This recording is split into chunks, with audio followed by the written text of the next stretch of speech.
Well, let's go ahead and get started. Let me bring up the camera here.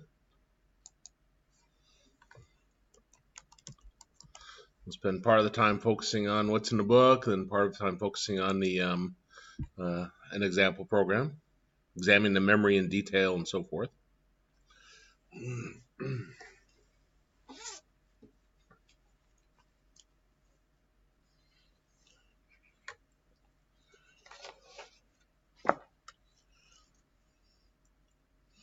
Now, in Chapter 7, we talk about simple data. We explore data in a lot more depth, input and output specifically later on in the book. I think it's Chapter 11 is where we get into that, but it's still just simple I/O there.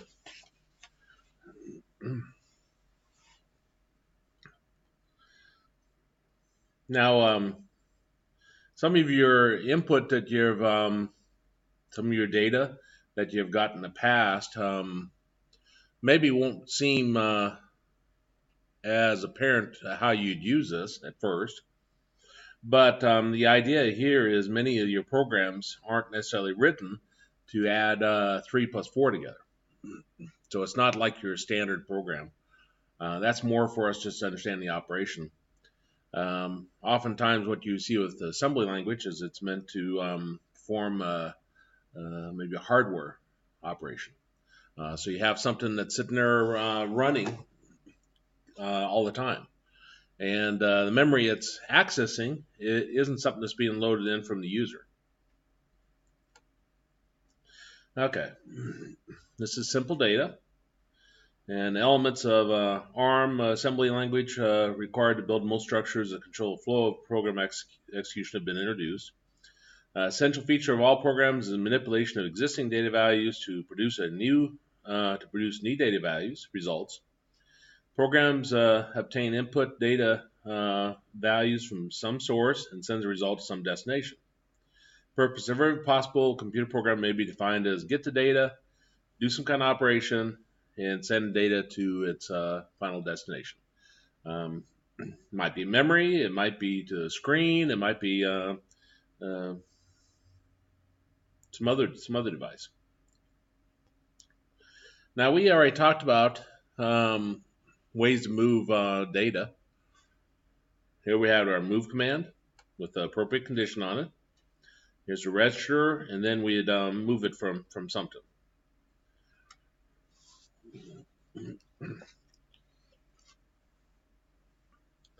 These examples here. That moves the value 1 in decimal into R2. And that moves the value of R2 to R3. That moves the value of R2 to R4. Okay, so let's make some slight modification of that.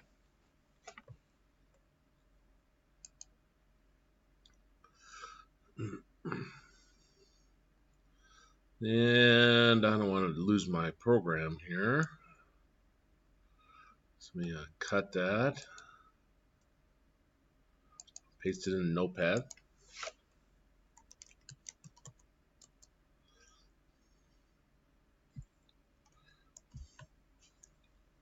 There we go.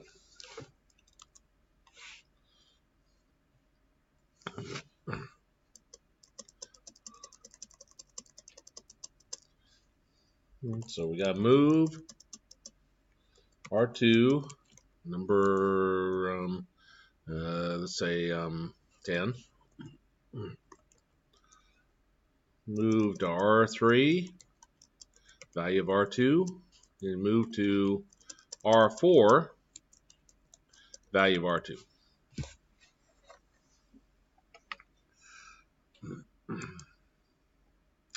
Project build targets.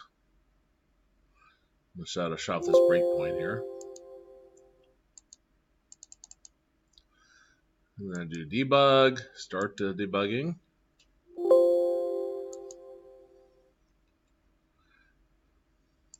Do a debug. Run.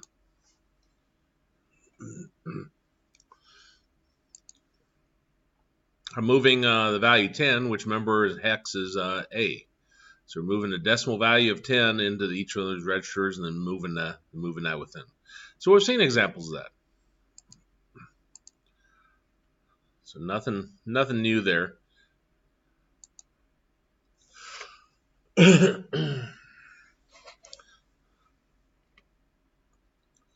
Actually, maybe I'm lying. Let's run that again.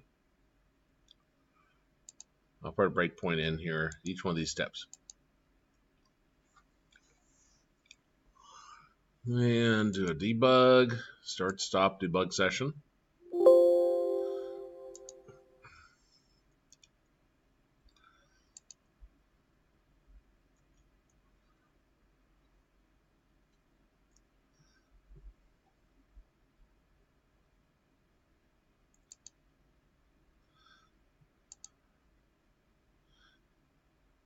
Okay, do debug, run.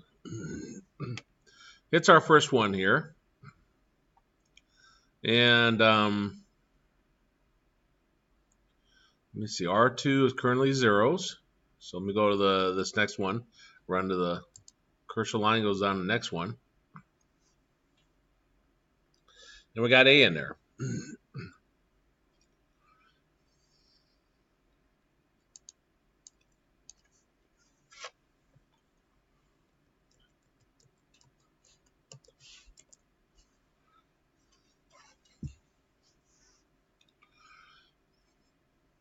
Now, notice the memory address it gives us here.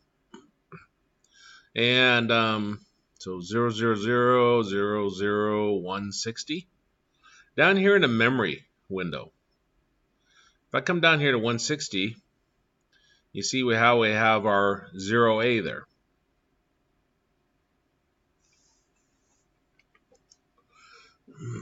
Okay, now if I run that again, go to the next, run to the cursor line, gets down here. You see we got, let's see, has it run that line?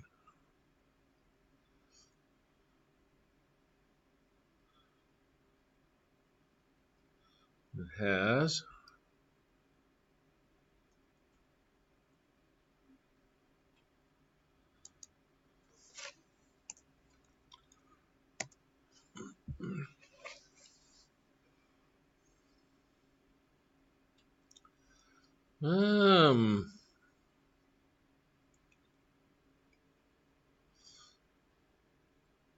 Still understanding this memory myself.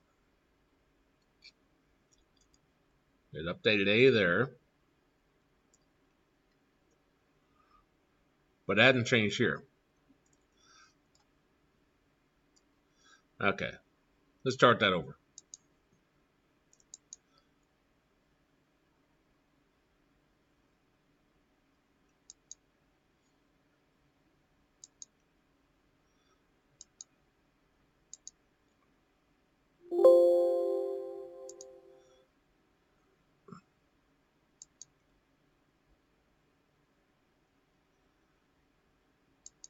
Oops. Resets, run. Okay, I'm right here. And actually, it puts up here where it's putting it at. So it's putting A into 160. If I go to the next one, come down here. You see our A in there. Well, let's stop that. And let's put 11.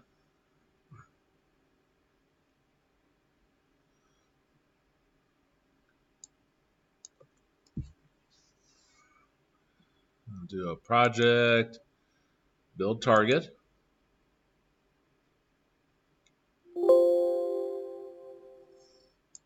Debug, stop debug session. Now do debug. Run. Notice I now have a B here. Now, if you're wondering, well, how's that relate to this? Because you're just moving 11 to R2. 11 is B. Well, where does that 11 need to be at? Has to be in memory. So it allocated a memory space. So here's your 0B. It moved it to the register, which over here, R2, has it not run that line yet? Hasn't run that line yet. Let me run that line. R2 now has a B in it. This now says that we haven't done this line of code yet, but this is referring to 164.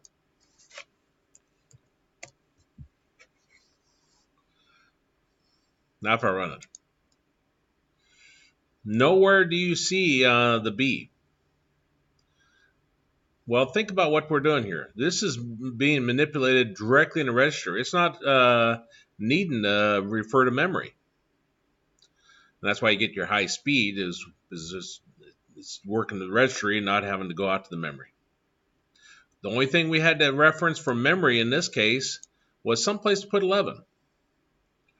So that's why you saw that change. Well, let's see if anything else changes if I run the next line. Looks like the next one would be yeah.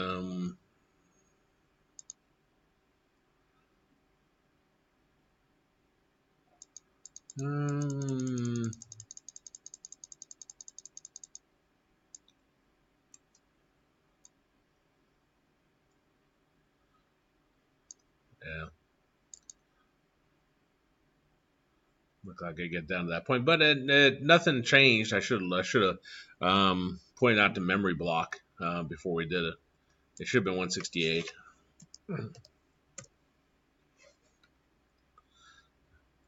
And you see there's nothing at the 168 mark. So again, this right here is putting 11 in the memory, and that's it.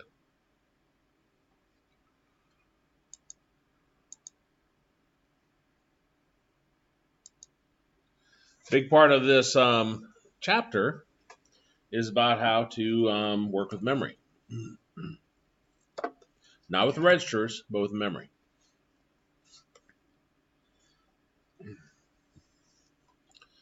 And it's talking about here, registers are not used for long-term storage. For RISC processors such as ARM, all the input values used for calculations, all results produced must be in registers. As there are only a small number of registers, they use the whole values which are currently required. Registers are not for the long term. When a program has many variables, they are held in read and write memory, RAM. Values are moved into registers when they're required. So if you think about a program you've written, you may have a lot of variables. There's no way it can keep all that information in the register, each one of the registers. Okay.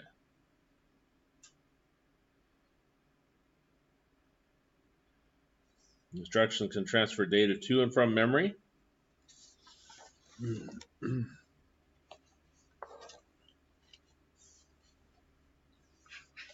It's on page 82. And here's our two main commands for that. LDR, STR. This is our load. So it's gonna, we got a register here. We're going to use some kind of method to load it from the memory. This stores it back to the memory.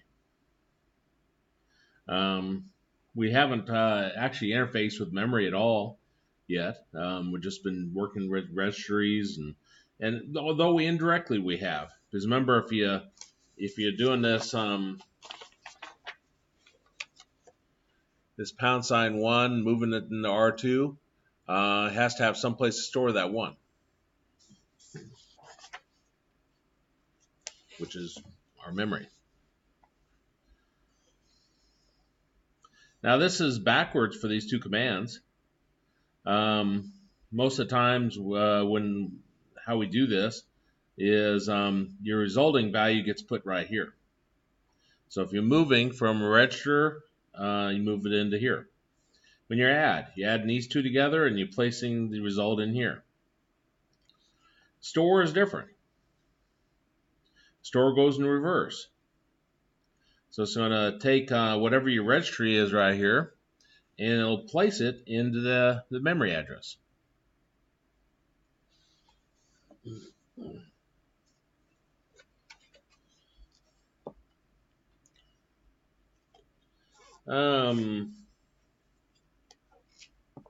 Some definitions down at the bottom, page 82, that are somewhat important.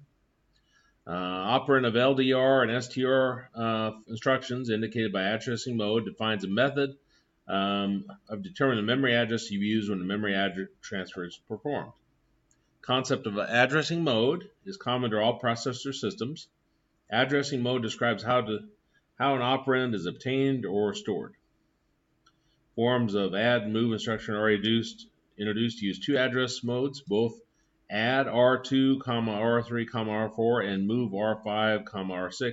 Use register addressing. Work with registers. Values are obtained from register are put into registers. Move R7, pound 123 uses register addressing for the destination operand, and immediate addressing for the source operand. Well, that's kind of obvious. The register addressing, that's where we're putting it, what register. Immediate addressing for the source operand. We saw that already. Remember how we had the number and they put it in the memory?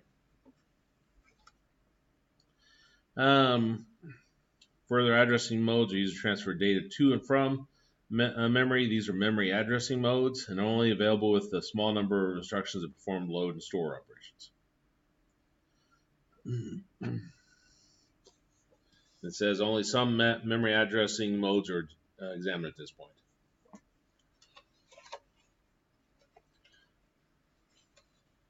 It's just too big of a topic to cover otherwise. It tells you full specifications are in the ARM Architectural Reference Manual.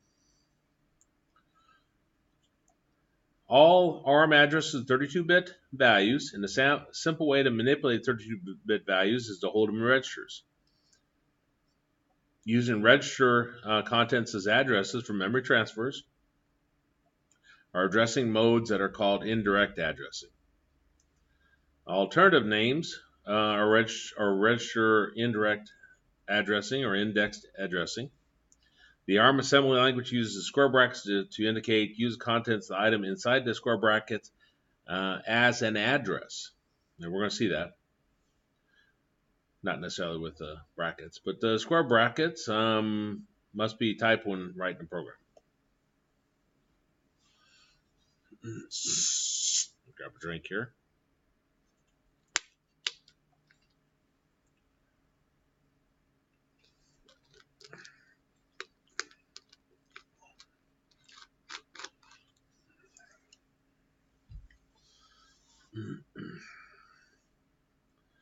Okay. The instruction LDR R5, and then brackets around R11 loads R5 of the contents of the memory location whose address is a 32-bit value in R11. It's kind of an indirect manner of to refer to it. Let's see. Talks about as registers hold 32 bits and each byte has a different address. The CPU processor automatically obtains values from memory locations. Uses the 4 addresses starting with a value in R11, provided the contents of R11 are divisible by 4. That is that the least 2 significant bits of the addresses are 0. If the address does not have the lowest 2 bits 0, it is not aligned and behavior is complicated. And it's talking how we're going to work with simple data structures that are aligned in here.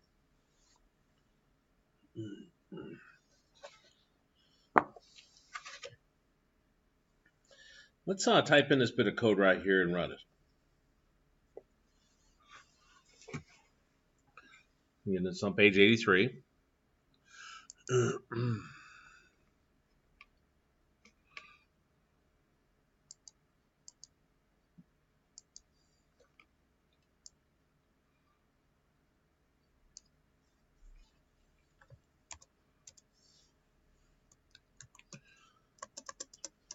R0, R10, LDR, R1, R7, and add R0, R0, and R1, and store R0, R3.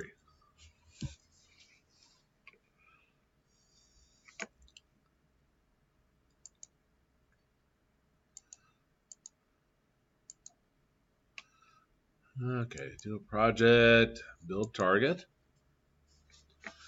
And then do a debug, start stop debug session. Then run.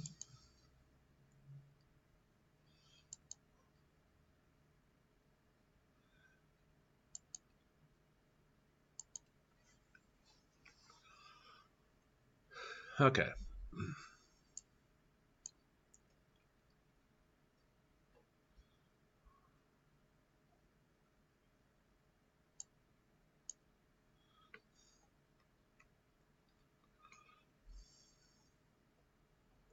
So here's our LDR command. Got R10 and we got R0. Let's go ahead and run that command. So I'll click this run the cursor line.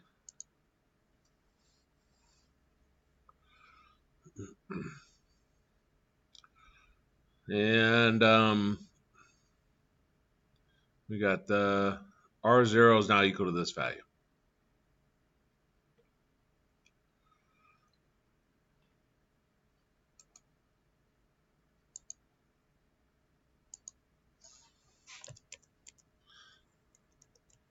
Still learning about this package myself.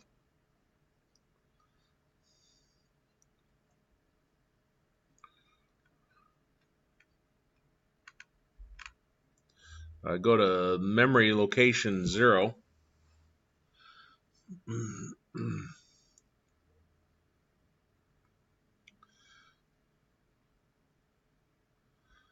You see that it's referring to, I'm assuming that's what this # 0x00 is. That's referring to this value here. And you see in R0, I now have 600.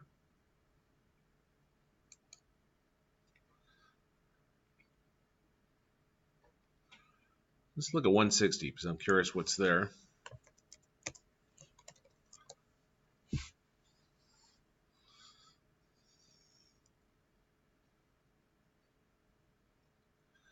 Okay. Now if I run next line,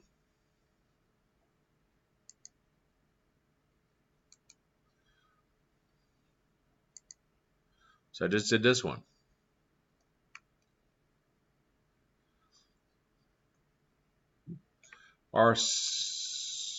R1 also has a 600 in there.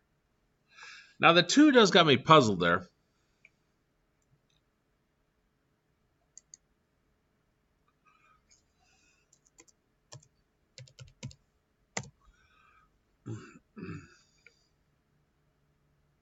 So I'm not quite sure how that plays into it. Like I say, I'm learning myself on using this memory. Not very good at looking at it yet.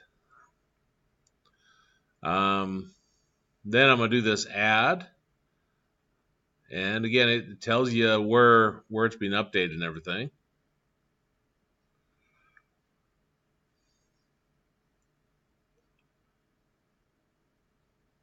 Except for this is not actual memory you can access down here. I have to keep that in mind. Because when you're working with registries, it just will update it here.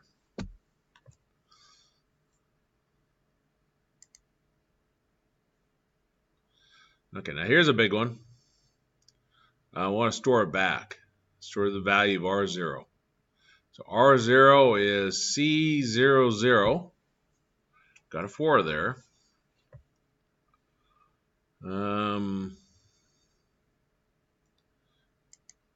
Nothing. I can also put a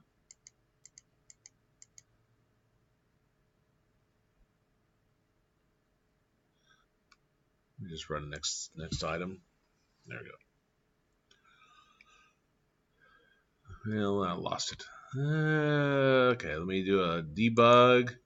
Start stop debug session.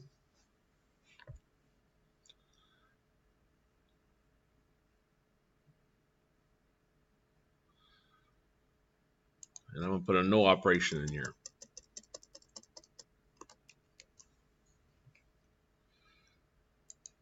Okay, let's do it again. Build my target. Debug, start stop debug session. And run it.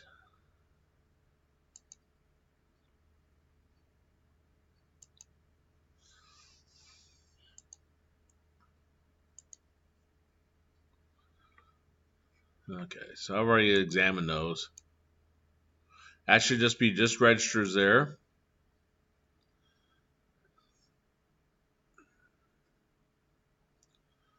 Okay, and our value there is now C00. Let's run this line.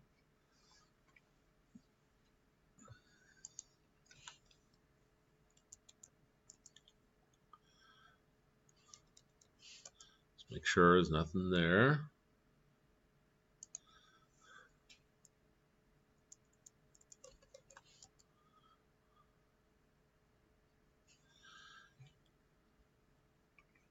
I thought it would allow us to see where it's storing it back into memory. Looks like it's 00, what follows the R3, but I didn't see anything there.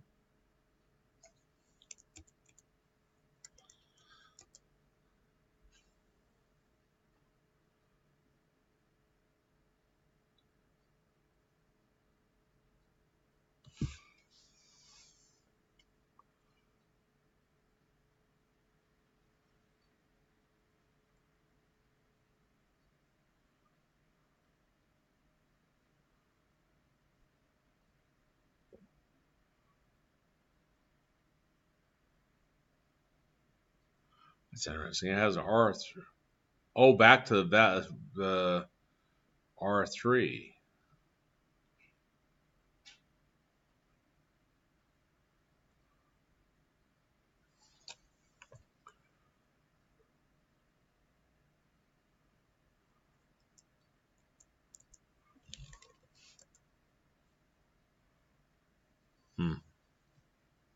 I'm not finding it.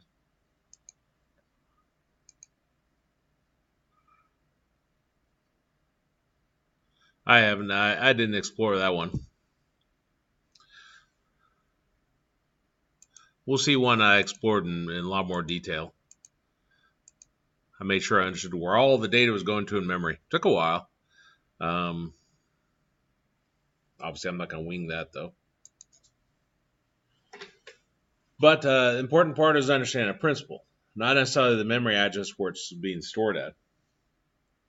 So this right here, this is going to load our first input number, and this is going to refer to the memory location. So it is assumed that the previous section program has put the address of one number into R10. So this R10 is not storing the actual number, it's storing the memory address where it's located at. The address of the second in R7.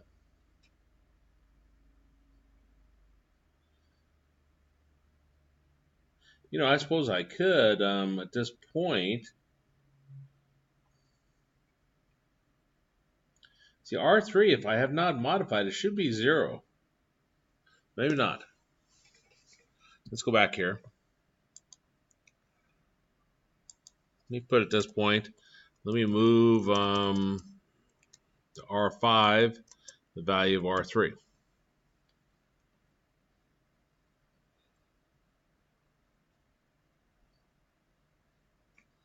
Okay, let's see what that gives us.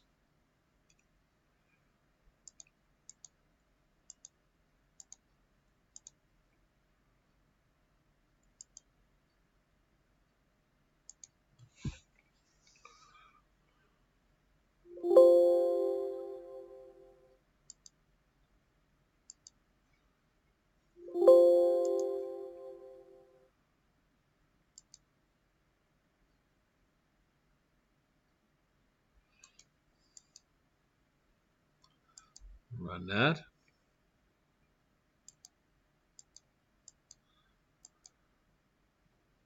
Okay, let's see what's in R5. Maybe I have to have the 2 there. We'll try that. Okay, so I'll do the next line of code. I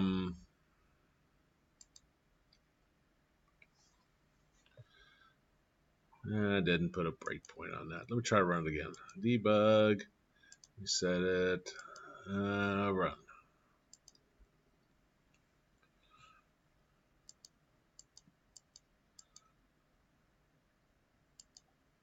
Okay, so let's, our memory address in R3 contains 1, 2, 3, 4. The 0x indicates the hex. 4 and 600. There it is. You see our C00 here. Then we got our C00 with our offset. Okay, I just needed to look at the right memory address. I don't know what I was looking at before. Maybe I was looking at 600 and I didn't see the 2. But again, what that's doing is taking the value that's here. If you put your mouse over it, see it tells you the R0 is equal to that value. And it's putting it into R3. Well, it's not really putting in R3. It's putting it into the memory address stored at R3. So it's looking up the R3. It's assuming that's a memory address, and it's using that to write to the memory.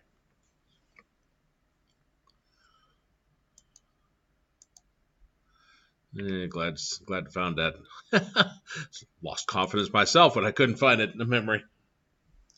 Again, I don't find these tools that easy to follow what in the world they're doing. This talks about down here, instead of doing a straight shot like up here, you indicate an offset in some manner. So it's offset so far from that start of that memory.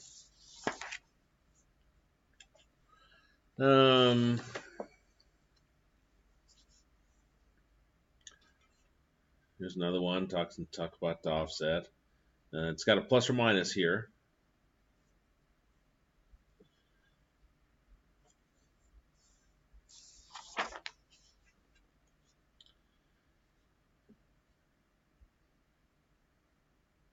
I'm going to come back to this.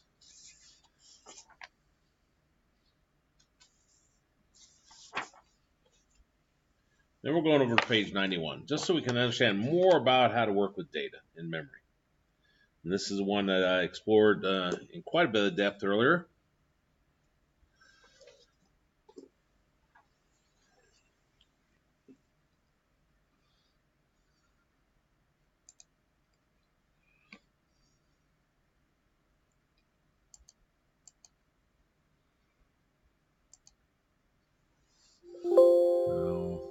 It's already stopped. What am I doing? Debug. Go ahead and stop it again.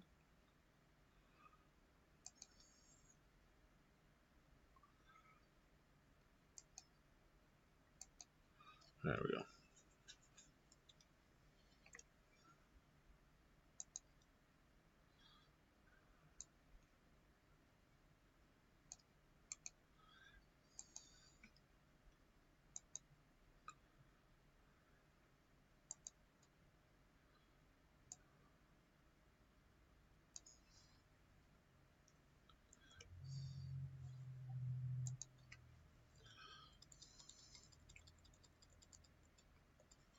First off, let's talk about what in the world this is doing.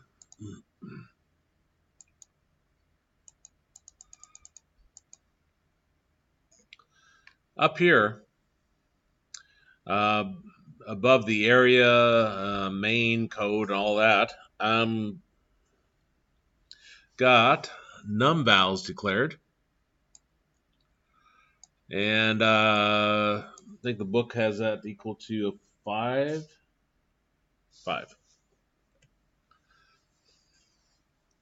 And it tells us in the book that's equal to the number of items in the list. Okay. So this brings a number of values. The pound numVals refers to this up here. In theory, if you're adding two numbers together, you could put them up here and then access them in this manner.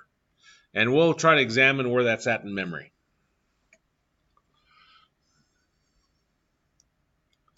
Let's do that actually. Okay, so because we already talked about if you got a pound here and so forth, then it has to put it somewhere. So it has to go to memory before it's moved to the register. Okay, so I'm going to do a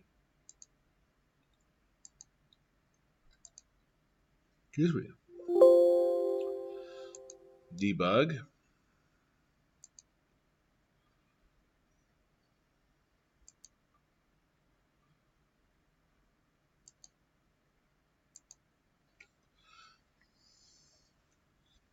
Okay, numVals.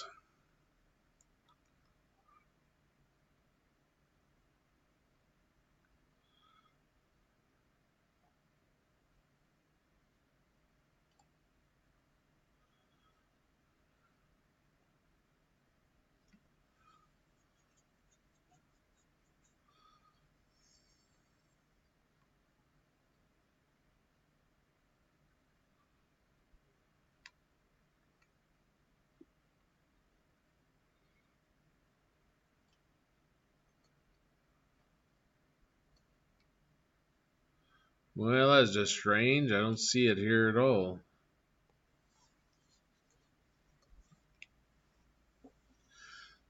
That's not even the code I just did. Let me reset this. Debug, reset CPU.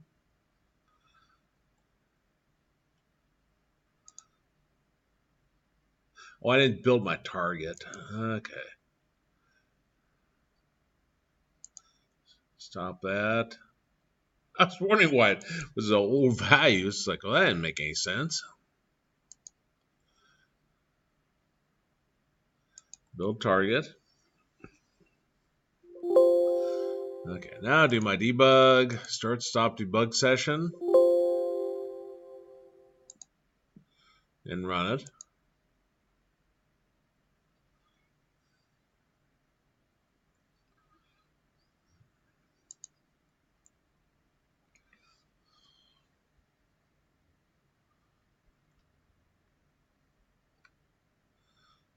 Okay, so let's try to locate this now. numVals had 5 in it. And see if I can read this correctly. There's our move. I believe it's 160, but it might be 05. Let's go look at 160.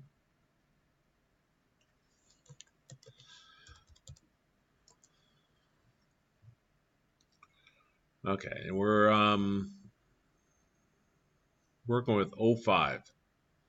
And you see I have 05 right here. It's got a little bit of an offset. You may think, well, how do you really know that's one you're working with? Well, let's try something. I'll go ahead and stop that. I'm set at 5.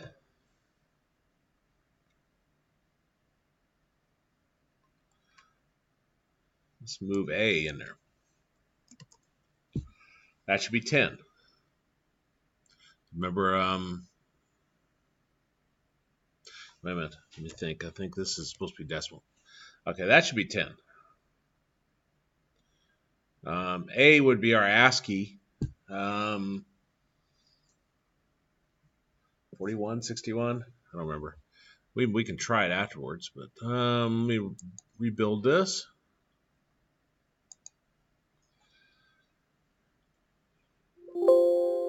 Run that, or debug that.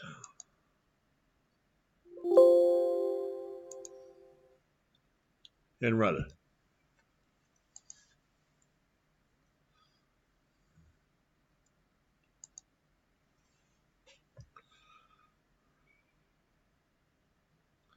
Okay, numVals. Here's where I do the num vowels, and let's look at 160 again, which I guess I'm already here. You see how it says OA. So it is updating the memory because it has to store that value of num vowels somewhere, and then it's moving it to register 3.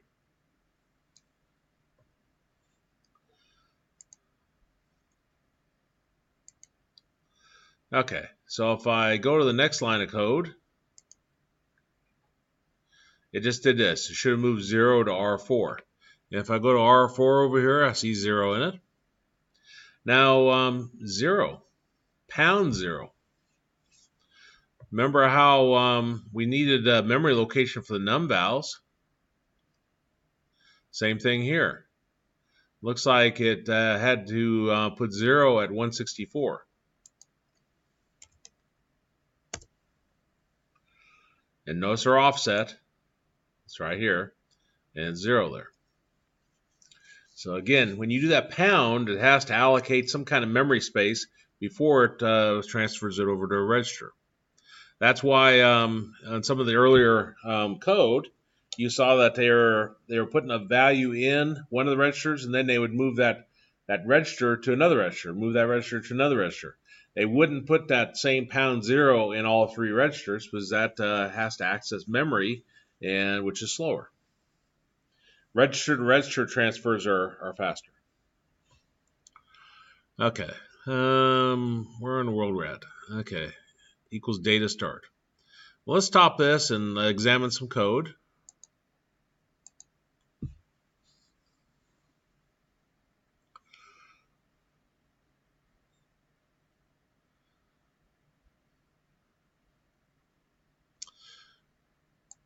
You see it's got an equals on it. And the book has a little description to the side of it. It says set the pointer to the start of the data. Start of the data. By the way, num vowels here has nothing to do with the data. Now the data down here, I've got it defined. I say space 20. And this says reserves 20 bytes of memory for data.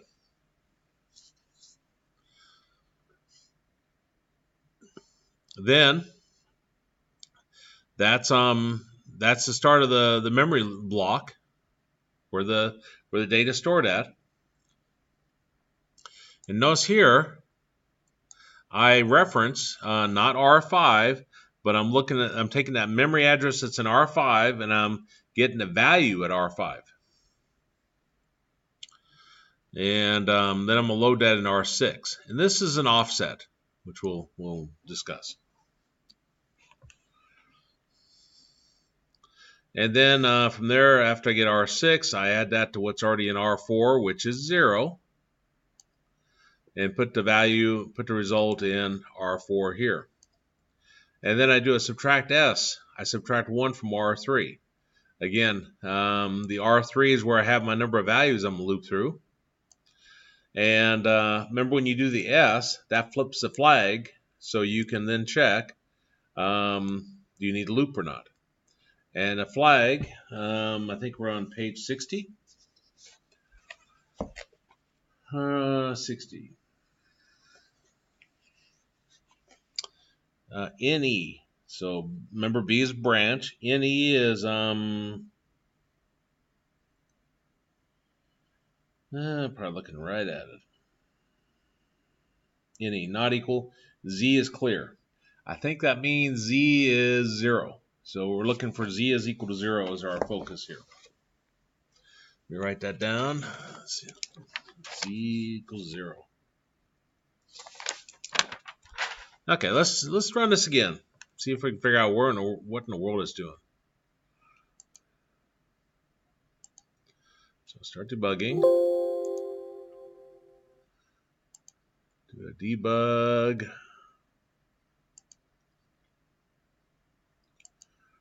Run. Okay, so again, the num vowels.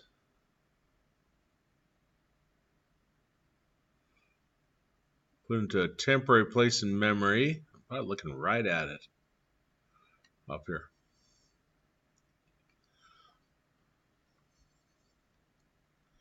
which is at 160 A. I guess I did have that set 10, didn't I? Yeah.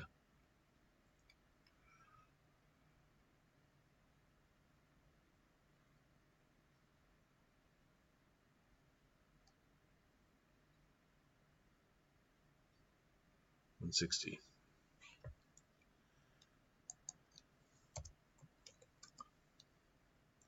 And there's our A right there. I don't know if I make that any bigger or not. This I can make bigger, but okay, go to the next line, our next breakpoint. Comes down here. We got R5, which is going to be associated with the data start, that down below. Data start. Applies, it's at 164.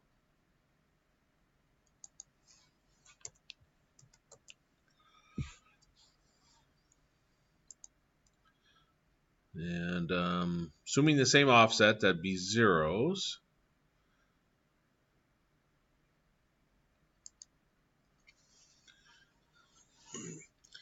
And so we just loaded that into R5.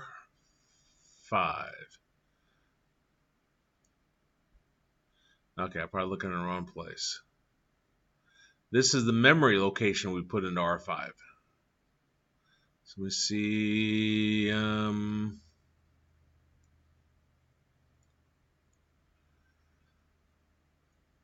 well, it wouldn't be in memory. Never mind.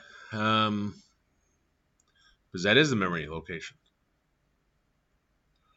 Okay, so then, trying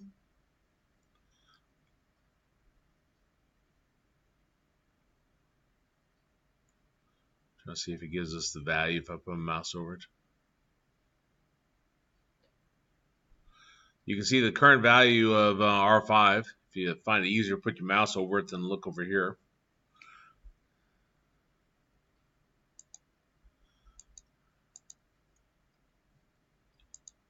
Let's run to the next line.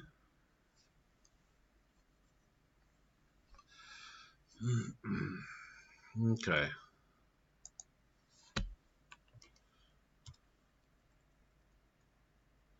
Our memory address was this. I pressed enter. And so what we just did is we loaded R6 with 0. These first four are the ones we're looking at. And then our offset is 4, so you can see that now it's changed. Or will change.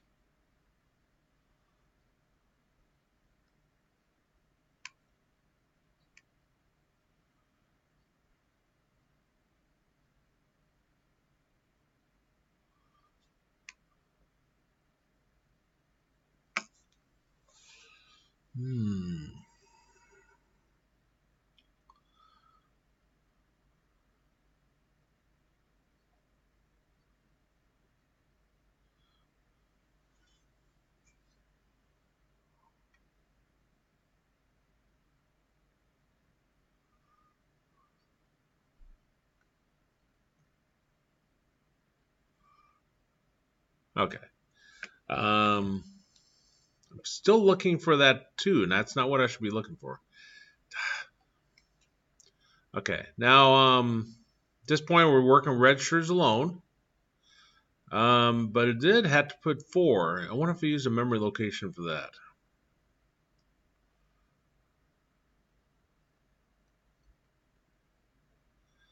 $168.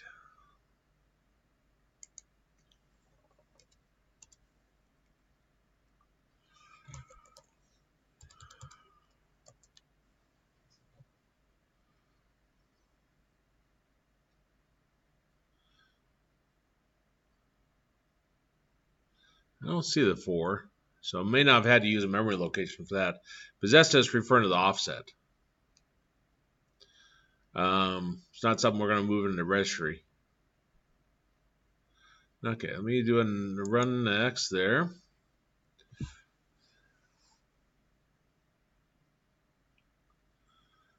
And another one.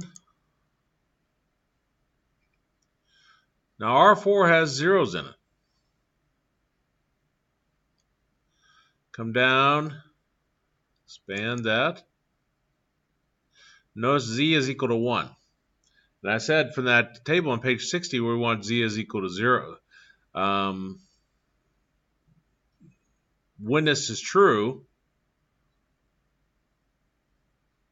let me see. There it is. Z is 0. Okay, I was wondering. It's like that's opposite of what I thought. It runs, if you run a line of code, then it sets it to 0. And again, the NE what checks, it tells us is flag status for condition to be met is Z is clear. So Z is equal to 0. Which means, if I run the next one, it loops. If Z had equal 1, it would have kicked out of the loop. Okay, I'm back to here.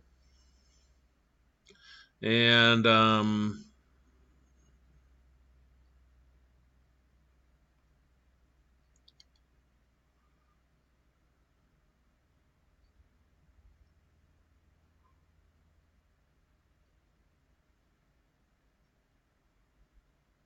run the next one.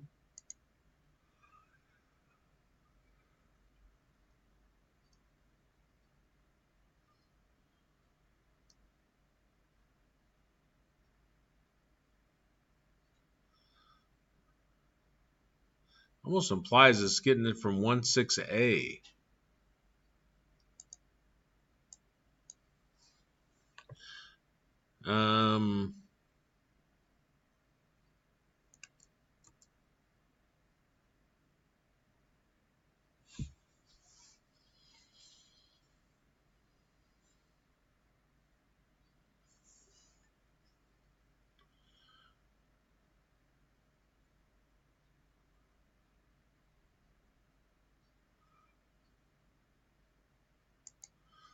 One 6a. I think that's where the 4 maybe comes from.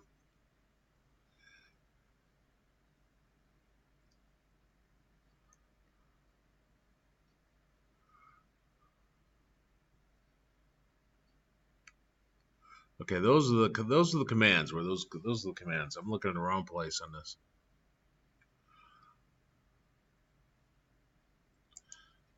Let's go back to here to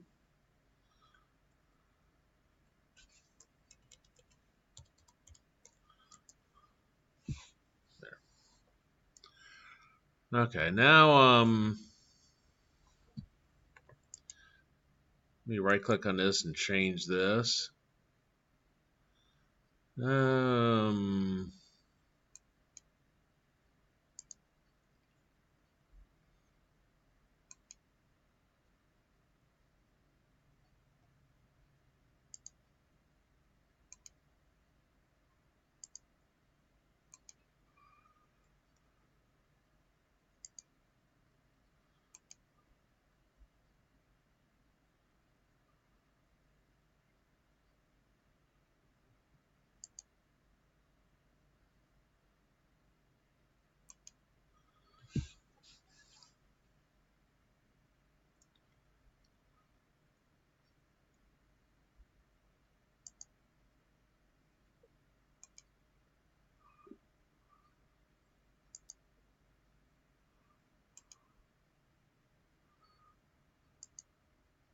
there.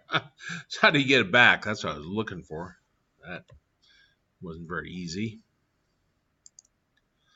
Okay, let me change this. I'm going to right click on it and modify memory. I'll put a 2 in here. Not sure if I put that in the right location, but we'll see. I think it should be the next one over. 10 there.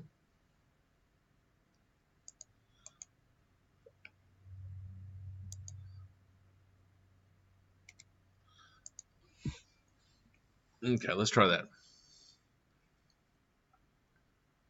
And it could be if I just run my program over, we'll see what values it gets.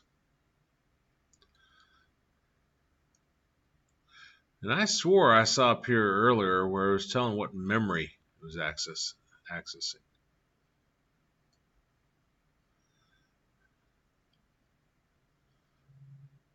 Oh, they're right here.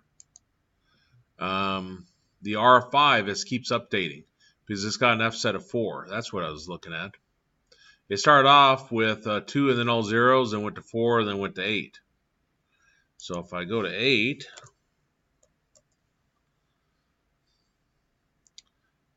let's see if I put that 3 in the right place.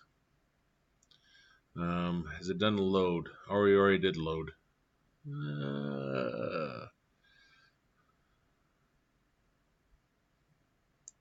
Let's come here and modify this. Put 5 in there. Okay, everything's zeros with the default program out of the book, so it's kind of boring unless you change the memory.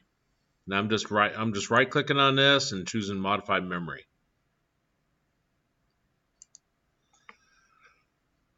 Okay, well, let's run the next one. Then we'll see where's it adding it to. They're all adding into R4, which is still zeros. Okay, so it's looping through.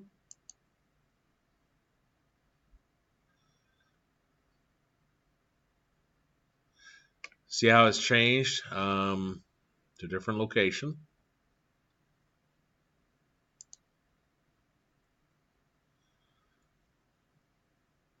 And I put it in the wrong place, but you see the R3. It shouldn't be clear over there. I was thinking it should be this one right here. Okay, so let's modify that. Put that back to 0. I'll modify this memory location. Put 3 here. Again, I'm just right clicking on that. Then let's start our program over. And I'll try to put this in the right location. This one I want to be 2.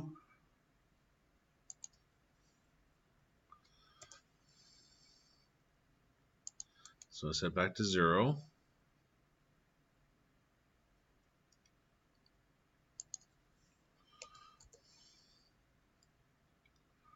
This one I'll set to 10,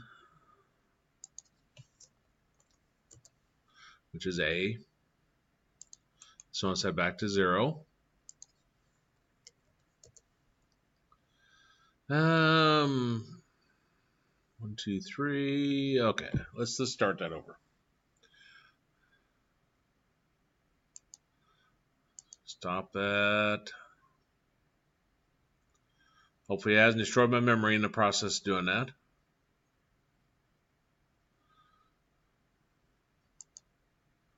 I'll start debugging.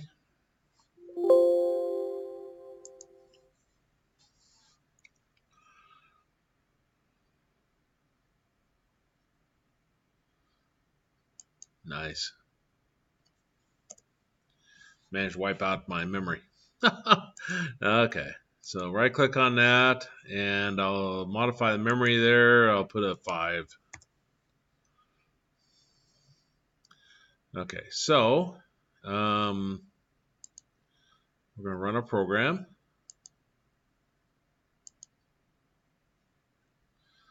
I think it just reset it again.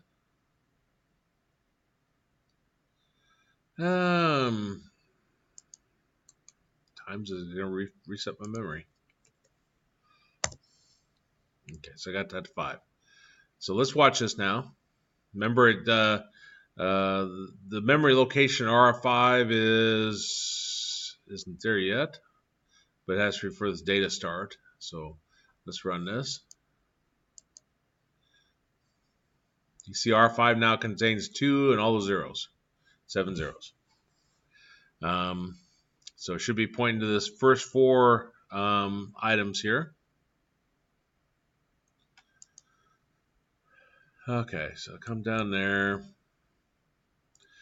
Remember how I said I was looking at the wrong thing? This is referring to a program counter. That's where it's at in memory. So I was looking at the wrong item up here. Let me see. I'm right here. I just pulled that from memory, put it in R6. Still have it in the wrong location. Okay, I wonder if it should be in the first. Let's start that again.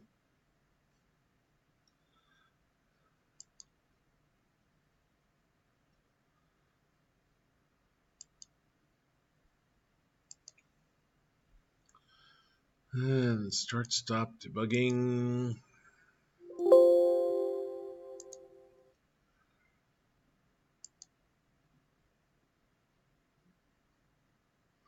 And I'll run it. Okay, now I'm here at this memory location. Let me just change the first one.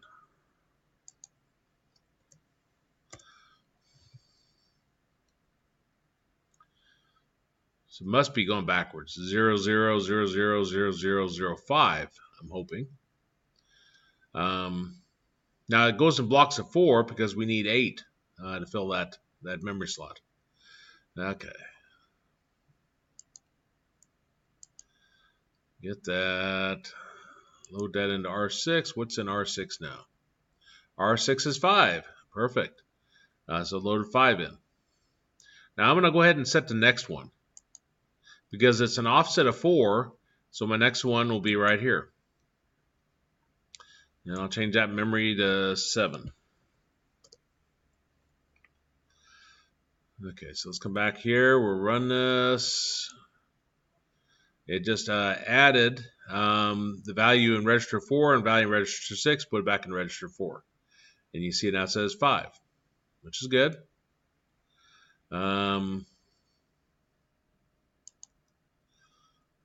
Let's see, what did I say? Clear and Z. So if I run that, you see Z is 0 after I do that sub S. The S is our flag again. And so it's true when that it's clear, which is Z is equal to 0, which means it'll loop. When Z is equal to 1, that's when it'll drop out of here. Okay, so if I run that, come back up here.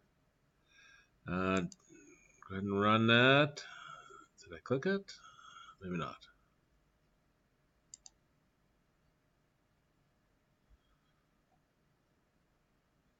There I did.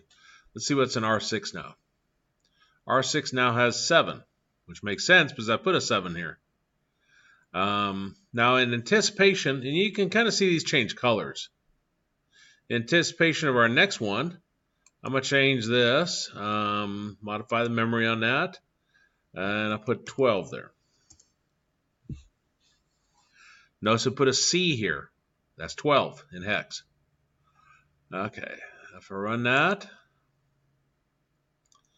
the value we did have in there is 5. We just added 7 to it. 5 plus 7 is 12.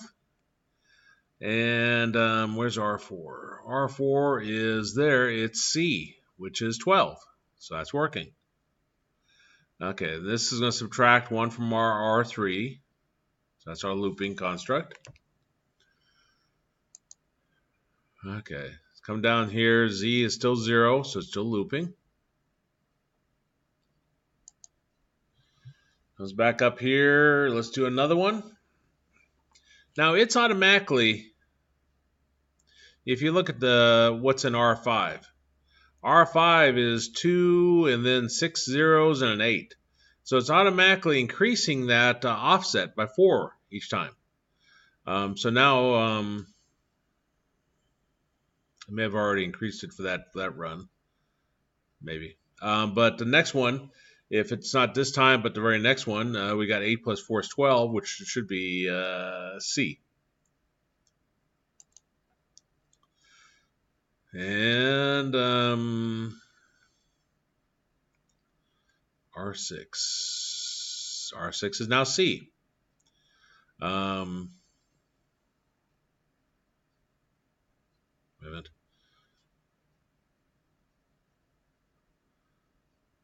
Okay, yeah, because it's taking my memory here and then offsetting it by 4.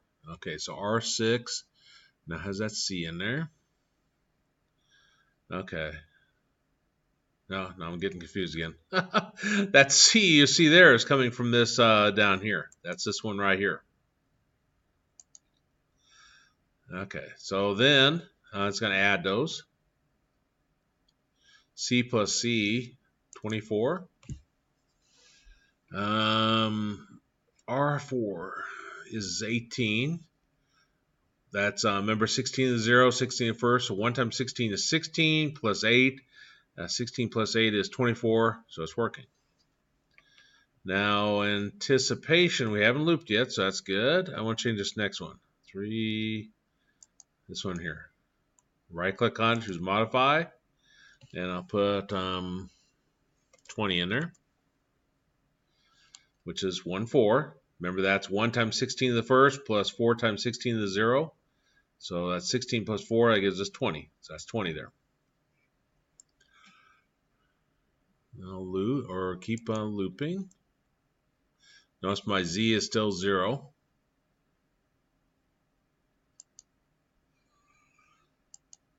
Okay, load that in. What's now in R6 is 14, which is what I just put in here. Okay, then we got 14 plus, what's in R4 and R6? R4 is 18.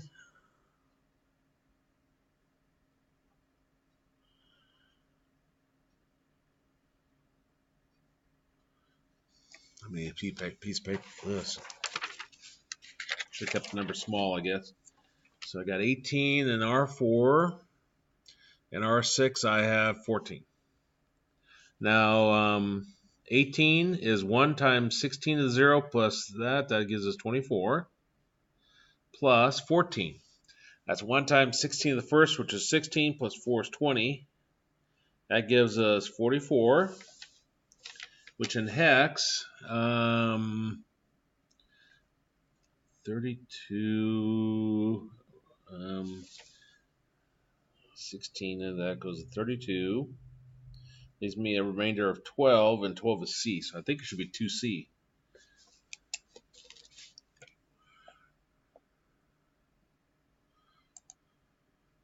R4, 2C. Okay. You see the progress of this. And come down here. And what I really trying to point out here is the memory, how it's pulling it from memory. The example in the book is just based upon everything being 0, so it's not too exciting. But if you modify the memory, then you can understand what it's doing. It's pulling each one of those little pieces from the memory. And they already indicated that if you have variables, they're not stored in a registry, they're stored out here in memory. So we're going out there, we're using maybe the registry. We're using the registers for the memory location to help us point to where the data is, and then using the offsets if you're doing it in that form. Eventually, we're going to see this stop looping. It's probably really going to be messed up.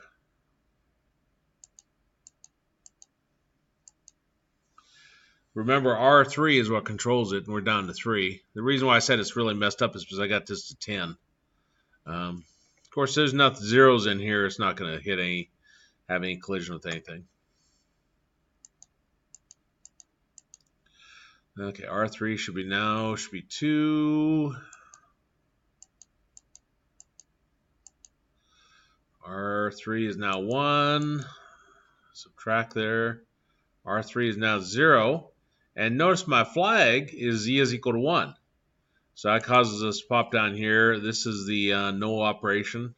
So it's not doing anything. It just allows us to examine the memory before it flips off. Like if I run this again, it comes down here, all these, and you kind of lose track of what you were doing.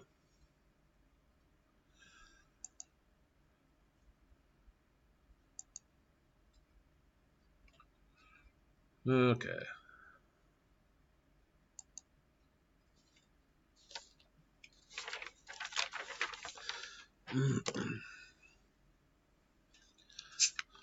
One last thing. Let's try to examine where it's going to store it at.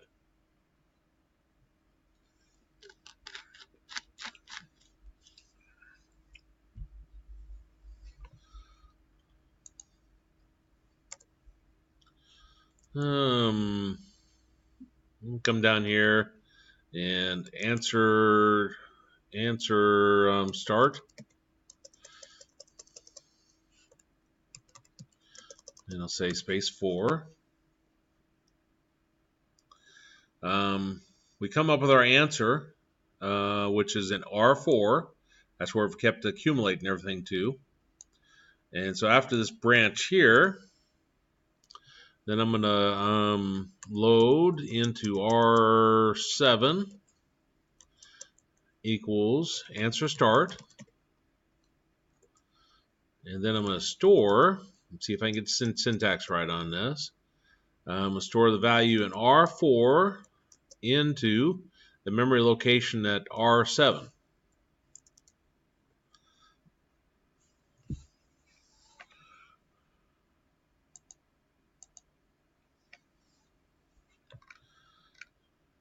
I'm going to change this so it won't loop so much. Change it to 5. Let's rebuild that.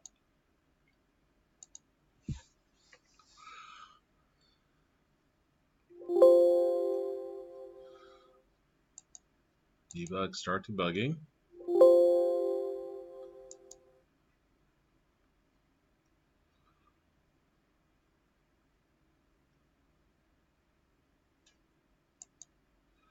Then run that. Okay, let's change some memory before we really get into it. I'm going to right click on this one and modify the memory, and I'll make this 3. Again, they offsets to 4 because our registers are we got 8 positions. Right click this, modify memory. I'll put 5 in here. 3, 4, right here. Right click that, modify the memory. 7. That's probably enough. The rest can be zeros. 7 plus 3 is 10, plus 5 is 15, which is F, I think. I shouldn't have to think. I should know definitely, but okay. So let's go through our looping here. Remember, when we load that from the memory here, we're putting that in R6. So let's watch R6 as it goes along. I don't know if I can increase the size of that.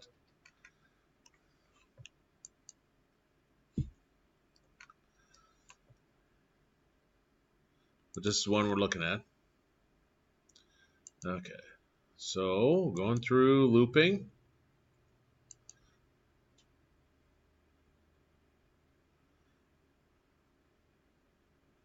Notice R6 now says 3.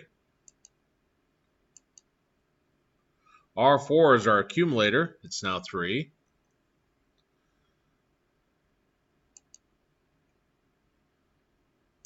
Program counter tells us where we're at.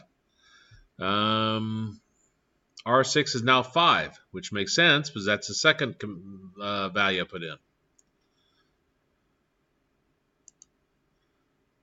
And R4 is now 8, which makes sense. 3 plus 5 is 8. Keep going.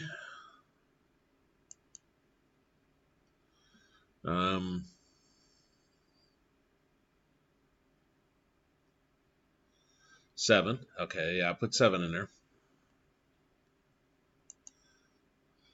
Do this one. It's now F because 3 plus 5 is 8, plus 7 is 15, and 15 is F. Okay, so we're going to keep looping here until it doesn't branch anymore.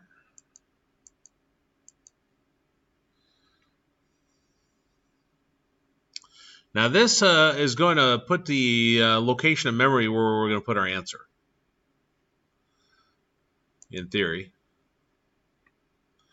So that's at 14. So 2 and however many zeros, 5, I guess. Because it has to be 8 there. 14. Okay, so here's where we're at in memory. I'm getting ready to do the store.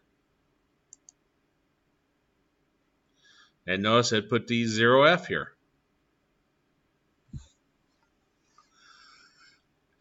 And that's how the store works. It takes the value in a register and it indirectly, because R7 contains a memory location of where it's at, and then that's how it knows where to put it in the memory.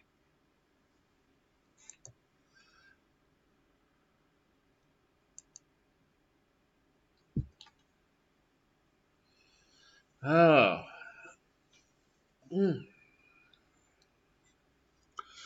There's still a lot I haven't learned about this editor here. Probably 20 years from now, I'll still be saying the same thing.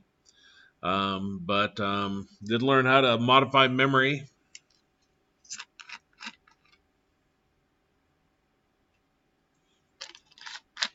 I wonder if you can modify the program counter. That'd really mess things up.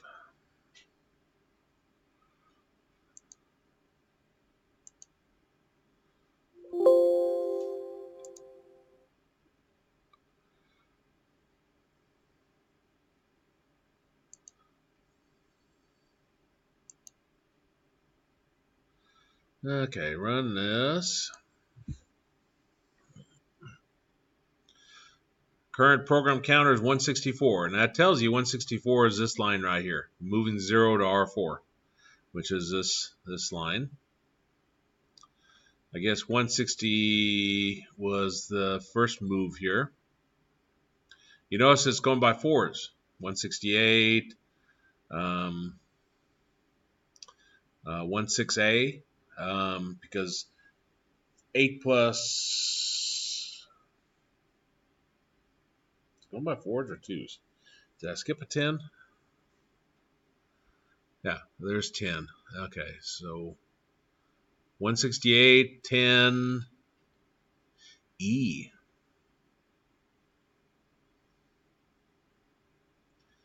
I would expect a C and then E, but oh well. Anyway, we got our register counter here. Program counter, sorry. Changing the value here. Now, can I right click on this or double click? I can double click, I guess. And put 162 in there. 162, in theory, should take us nowhere. 164 should take us, in theory, back up there. Let's see if it does. We're definitely sitting right here, aren't we? You can. So you can alter that through the IDE here. So I suppose if you're trying to skip a bit of code, then you could use that. Along the same lines, I'm thinking that if you double click this, you should be able to change that. So you can test that different values, looks like. Okay, let me stop the debugging there.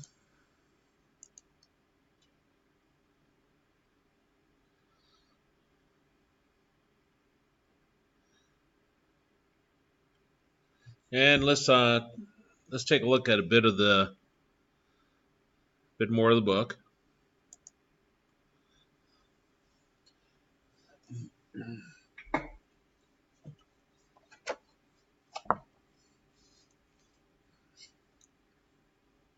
Instead of updating this works out well because we're working with offsets. So that's why we do it at the start of our data. It reserves 20 bytes of memory for the data. If you're just working with you can think of it as a variable, you could just set equal to with a name up here. And you want to put that above your area code read-only portion we have. And then you load it in just as if you had a number there instead of the name of the variable. And we've already beat that to death, that example.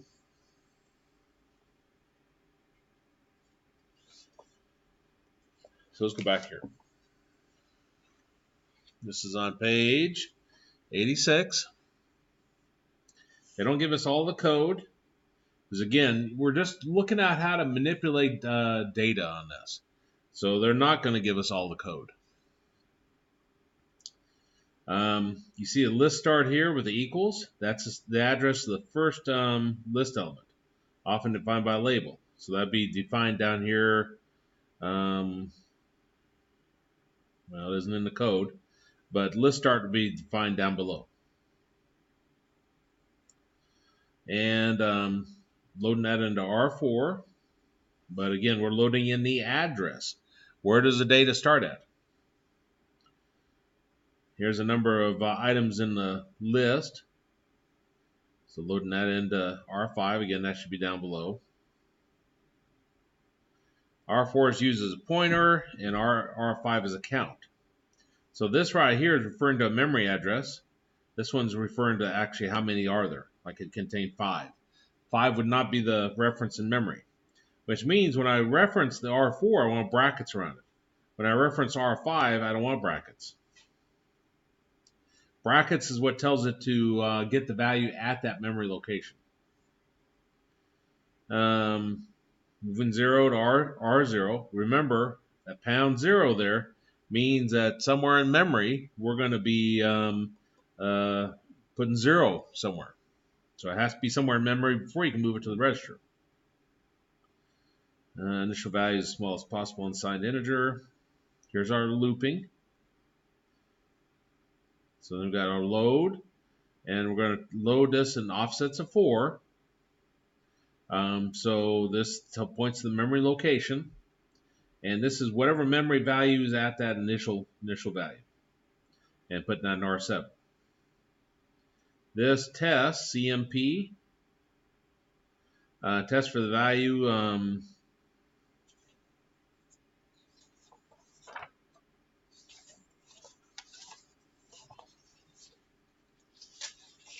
CMP. Back on page 60.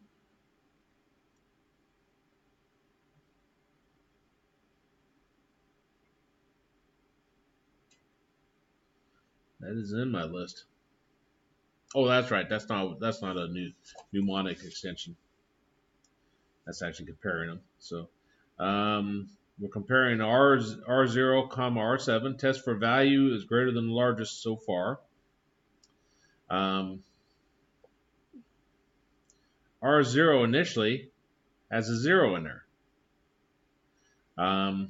We load it into R7, and then that's checking to see for the comparison. And if value is smaller than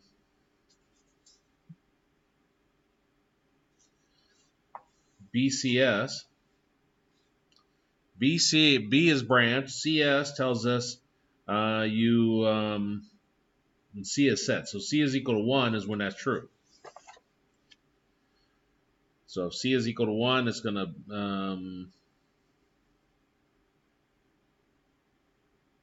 loop. So loop down to here. It would count down number to do. So subtract 1 from R5. And then it loop. Again, this is subtract S.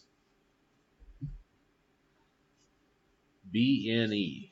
NE is not equal. Z is clear. So Z is equal to 0. If Z is equal to 0, it loops back up here. Otherwise, it comes down here. Okay, so I think I understand everything there. Comparing this, but what if that's not remainder? Sub and CMP set carry equals inverted borrow. Let's move your R7 to R0.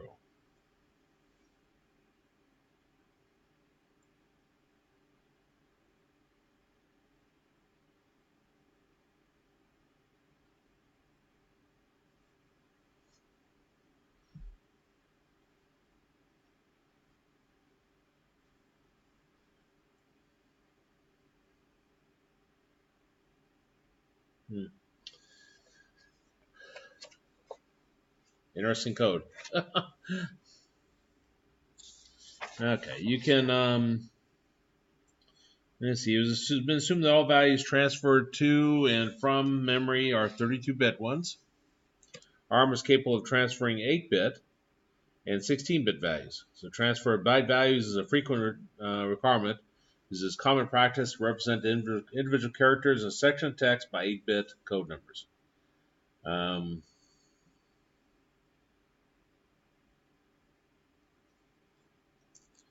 Tells you your offset down here. You don't have to always have #4. What if we can change it to #2? Thinking you can't go that direction, but let's see. I'm just curious. Especially when my eyes start crossing too much when I'm looking in the book. Okay, so I'm going to put a 2 there. That's my offset. I think it has to go from 4, 8, and so forth, but we'll try 2. And, okay, so let me do project, build target.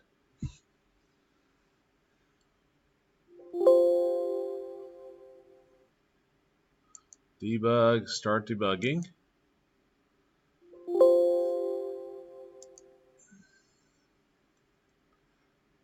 And then debug to run.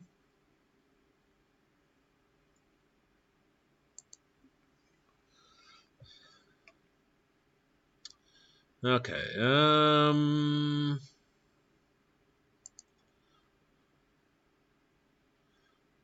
R5. Okay, now R5 now has my beginning memory location. Right there.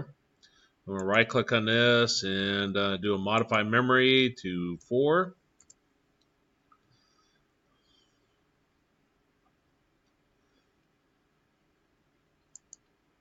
Bring that in. It brings in 4, which is good. Okay, and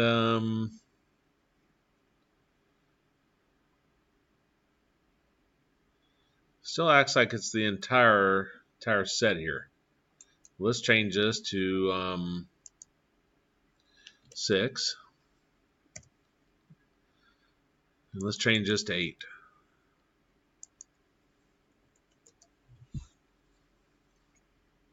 I know it's hard to see with this coloring, but if you look really close, you'll see that all 4 of these first ones are green. Okay, so let's step through this. Branching there, loading in that. What's in R6 now? What's a gobbledygook? Because it started at 0, 0, right here. It went 08, 0, 0, 0, 0, 08, 0, 0, 06.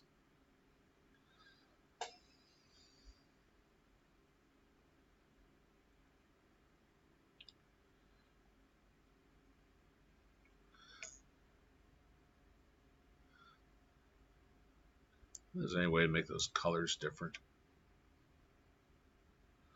I'd like to be bright red or something so I could actually see it. It looks like it overlapped.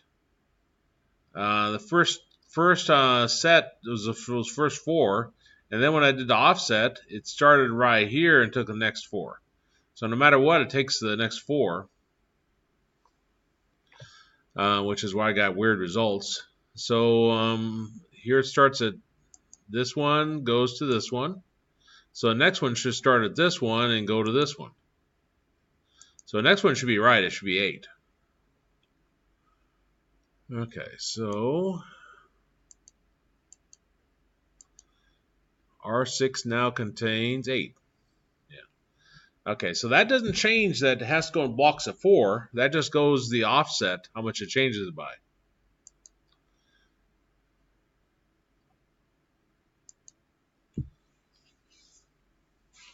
So instead of putting a 2 there,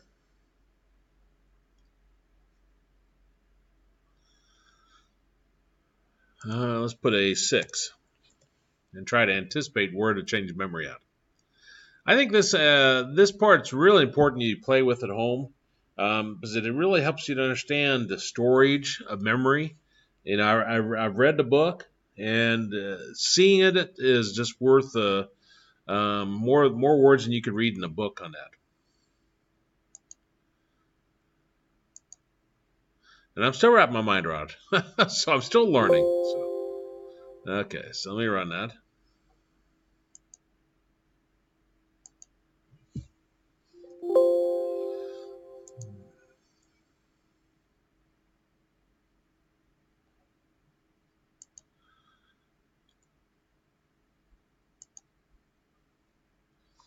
Can't imagine doing this for a living. Okay. Modify that memory, and I'll put a 5 in here.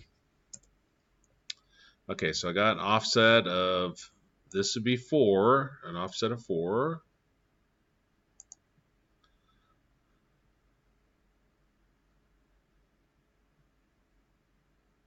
That'd be an offset of 6. So let's change that.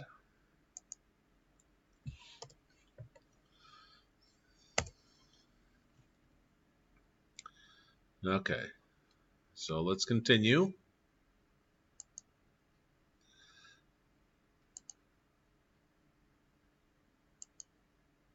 Okay, so R6 now has 5 in it, which it should. That's what our initial value is here. Now, see, it's still one in groups of 4, so I'm fine there. If I had had this 5th one as a different value, it shouldn't have messed it up. Same with here. Let me come here and let me put some kind of strange value in here.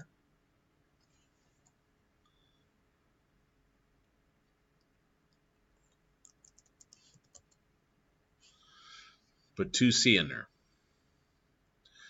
When I go through this, the value that's in R6 should just be the 7. It should not grab the 2C because it's going in groups of 4.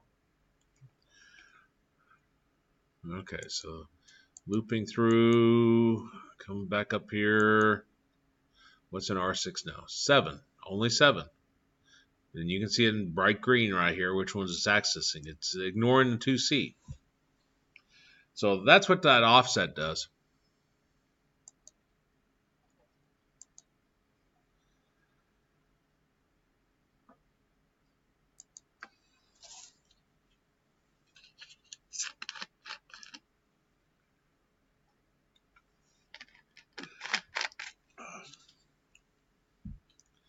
You want to keep these videos. You want to keep links to them. Very important. If you ever have trouble sleeping at night, you just have to pop one of these in.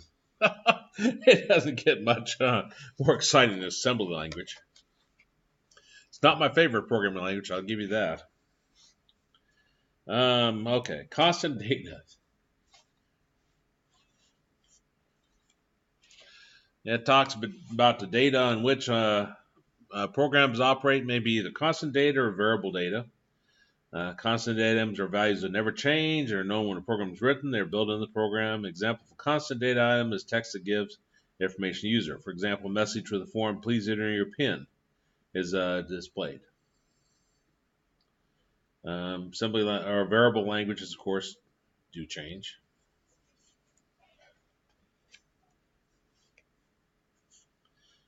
Main common reasons for requiring constant data in a program. A common one is a system that includes an output device that can display text to give information to the user. Most systems use 8-bit codes for each character that can be displayed. Frequently these are ASCII codes. Appendix B. Usually one character code is stored in every memory byte. A list of characters is a string, and the assembly language includes methods of easily including strings and other constant values in a program. Down here, constant data is included in the program by use of some additional directives. These are DCB, DCW, and DCD, which are define constant byte and define constant half word and define constant data word respectively. In a most simple form, these can be used as, you see this here, hence XYZ, ABC, and PQR labels that follow address to the constant values in memory to be identified.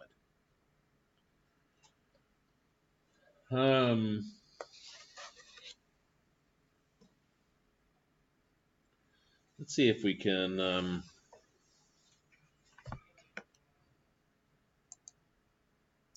I haven't. I didn't play with this, so this will be brand new. Let's see where it tells us to put it in the program. I'm assuming at the top, but DCB doesn't say. May have to try it in a couple places.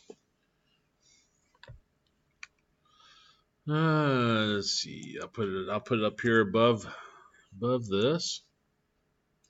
XYZ DCB 34 and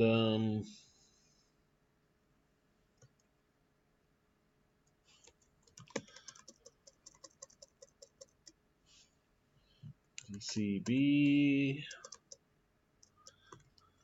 hello world 0.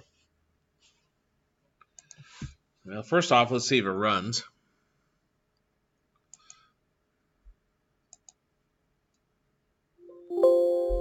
No errors. That's promising.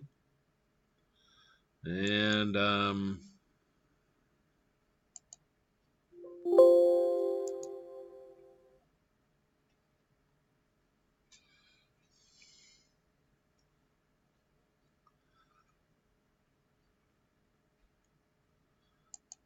debug run.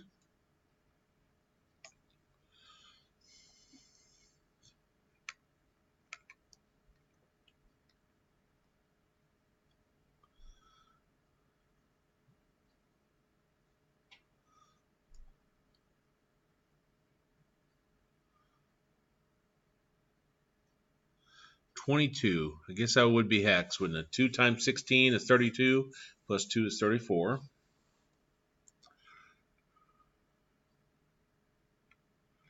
Let's see if we can get any kind of indication of where these are stored at.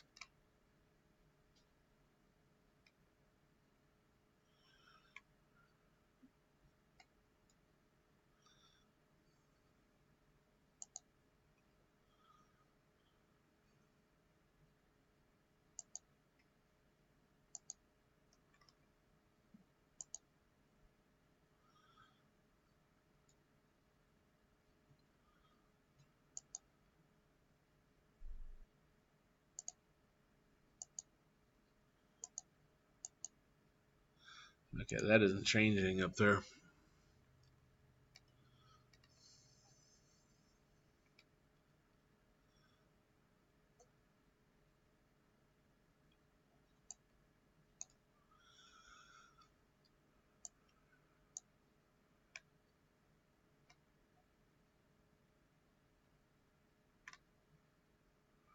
DCB.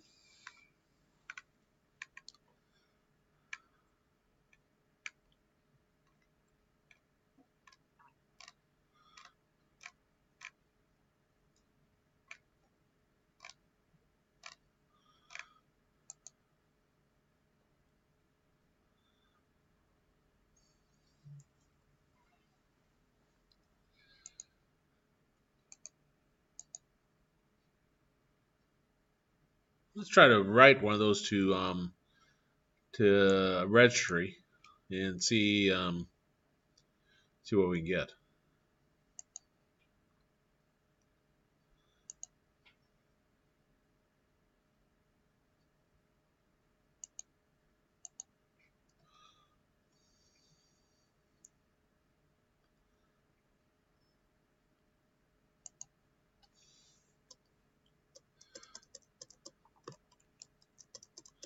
So move to R2 XYZ. Assuming that's correct syntax.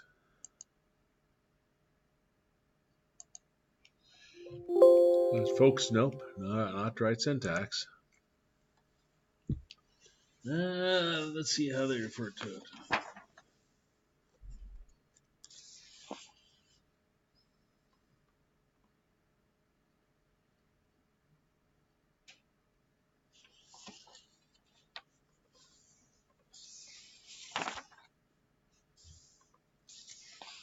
And of course, they don't believe in examples.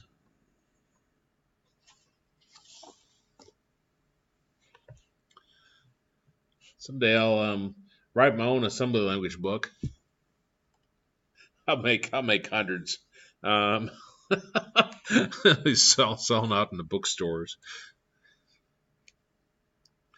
Okay.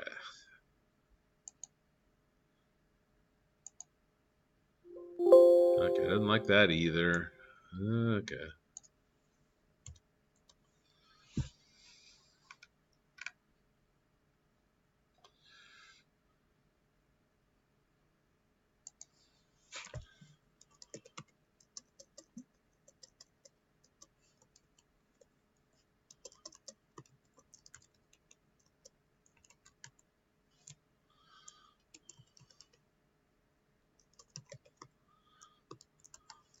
Let's try to do that.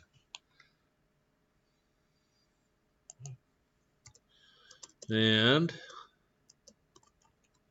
move R2. What do I move into it? I want to move pound what to?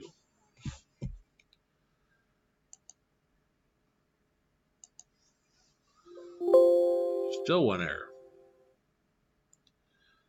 Bad expression type.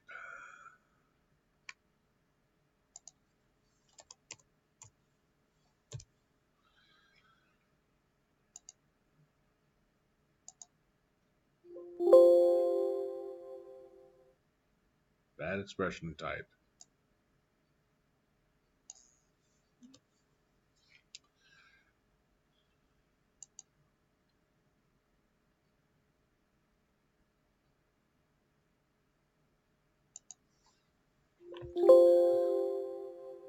What to not defined.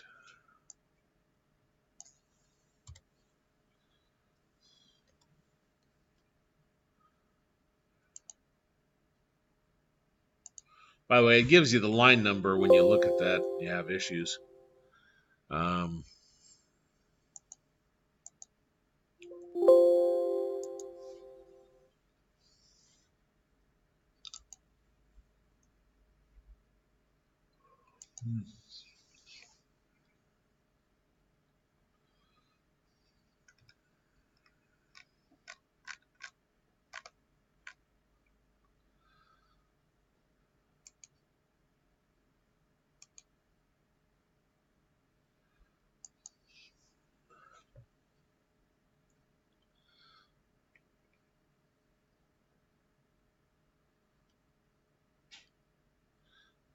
And I'm just probably missing how to look. How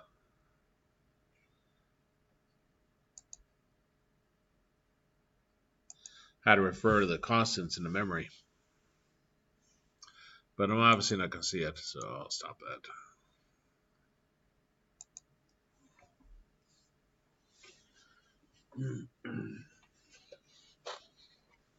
that. Okay, the addition of a comma and the value 0 adds a null terminator to string end. If you've worked with C programming, you know what that means. You have your /0 at the end. For most ARM assemblers, a form with double quotes is only allowed with directive DCB, whereas a single character with single quotes is allowed wherever numeric value is used. Okay, maybe that can help us.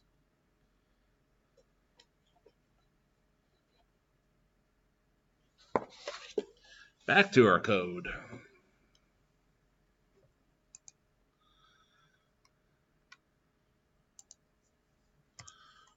What to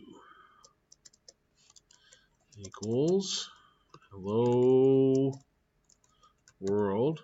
Actually, I don't want that. A world. And I want the terminator. Yeah, I guess so.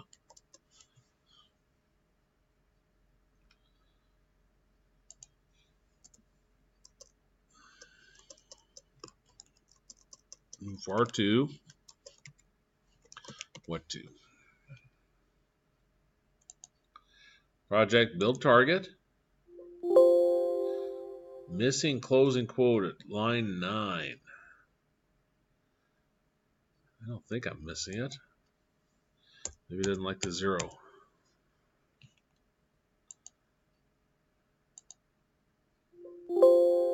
Missing closing quote.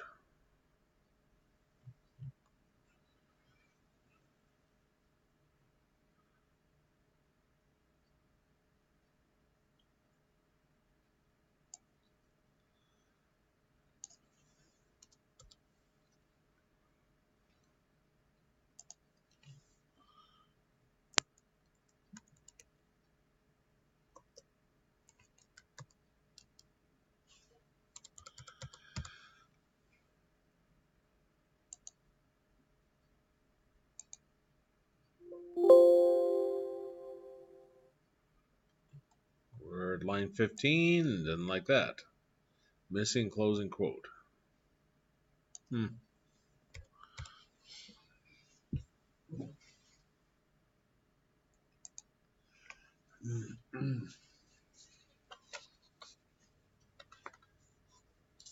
I was hoping to do something similar to the DCB so I could search and try to find out in memory where it's stored at. Some of these aren't meant for you to even really be concerned about where it should be in memory. Some it is. Okay. Variable data. Talk about that program.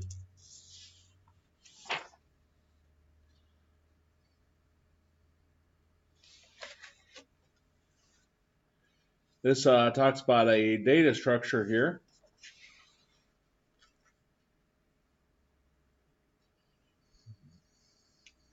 And got add offs equal to 0, offset of the address of the channel.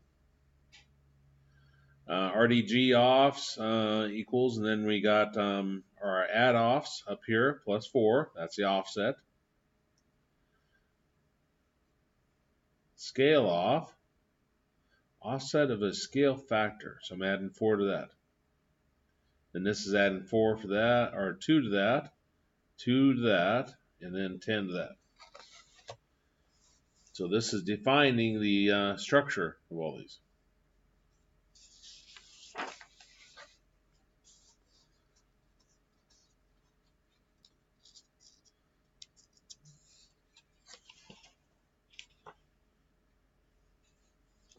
I think we'll get to the program here shortly that might use these, if I remember right.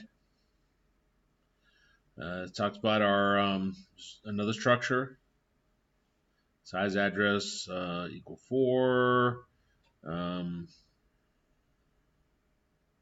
The size RDG, SCA, power, STR, all those values. And those happen to correspond with what we had on the other. Our total size is adding all those together.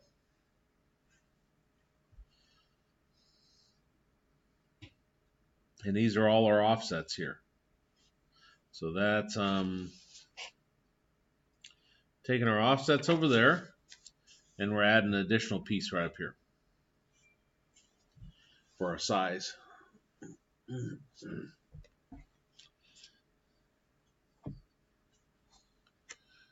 We saw this down below.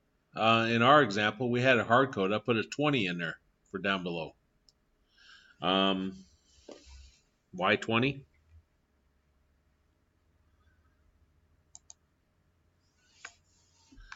Up here, we said we have 5 numbers. Each one of them is taking up 4. 5 times 4 gives us 20. Our location for our start, since I only had one number, 1 times 4 gives us our 4 down there. Now there, through this code in the book, they have specified the size up here at the very top. So down here at the bottom, when they're allocating the space, they're referring to that size that they declared up above.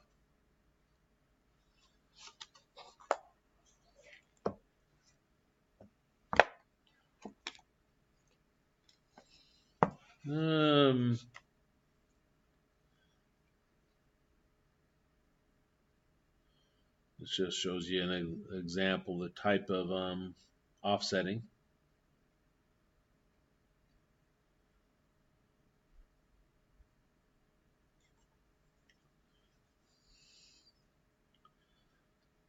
I think it's just part of it because they just have two here. The RDG offset and then the SCL offset. They don't have any of the other offsets. So again, a partial program.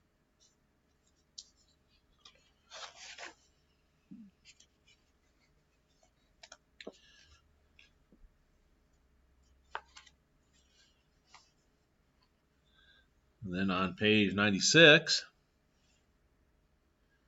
we got this here.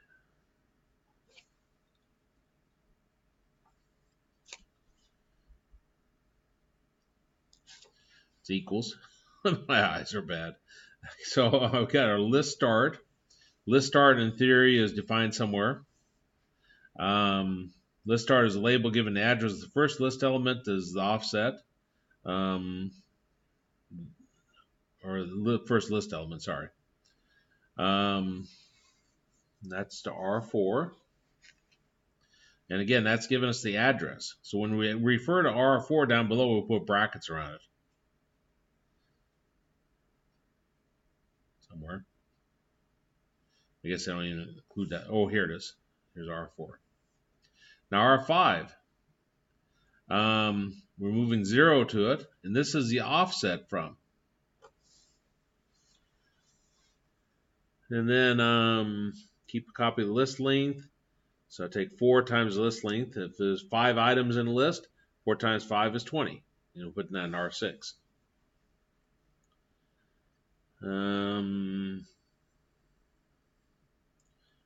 R0 set initially equal to 0. Now I'll loop.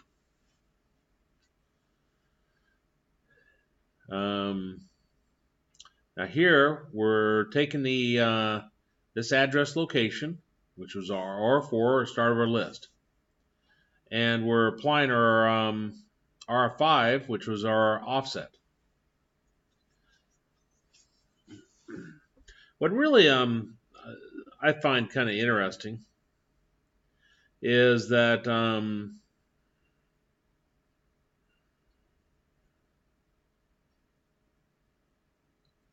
well, no,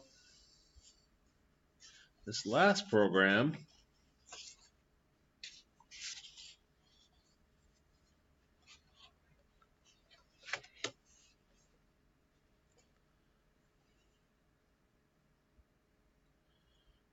down here when we did our LDR and we had our offset here, every time I see this, I don't think of it as adding 4 onto our location. I think of it as going back to your initial value. That's the part that throws me. So this part right here, when we're doing our offset, that's the R5. This is the offset. Then that's going to keep increasing that into R7.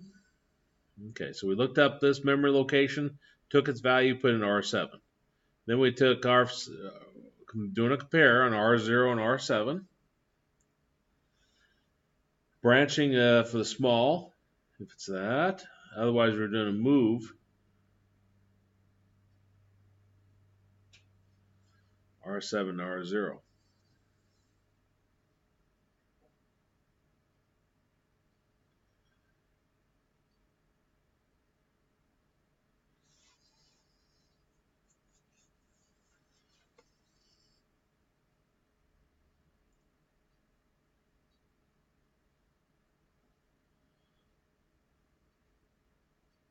Okay, I guess I'd be right, because then if it after it does this, it drops down and does this code, and that would work.